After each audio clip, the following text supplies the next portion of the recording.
Okay, Cincinnati, today we're learning how to ride the metro and the streetcar. Not enough people use public transportation, so we're gonna change that. Step 1, download this transit app. Type in your address and the destination you wanna go to.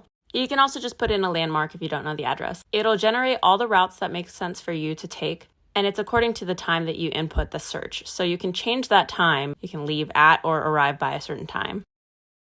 So for this route, your best bet is bus 17, and it tells you how long you have to walk, where you have to walk, and how you can get there. It goes on the map, and it actually shows you exactly real time of the bus that's about to arrive, so you know exactly when to get to the stop. It also lists out all the stops that you will see before you have to get off. The real-time tracking of the bus reduces my anxiety every single time I take it, so it definitely tells me when I need to get off and what I need to do, so it's very, very easy to use, I promise. And you can pay in cash if you want. It's $2 to ride one way, but you can also just pay in this transit app if you'd like to. If you're taking the bus, just note that it's a Cincinnati Metro. It's called the Metro. And in that exact same transit app, you're able to look up streetcar routes if you want to just take that from a certain place to a certain place. In this example, we're looking at Rhinegeist to the Banks, which is the top to the bottom, and it shows you real-time tracking of the streetcar as well, which is free to ride, so you can just hop on or off at any of the destinations. It also lists all the stops before you actually have to get off, so it's very easy to use. And it runs really frequently, so if you miss one, there's probably another one soon. Lastly, if you're very against downloading the transit app, you can also do all of this in Google Maps. So you basically just plug in your destination and where you're starting from, and then it gives you the route as well. This can basically be used in the same exact way with the map and the real-time bus tracking, but I don't believe that you're able to buy a ticket on Google Maps. There you have it. Hope this helps. Let me know what questions you have.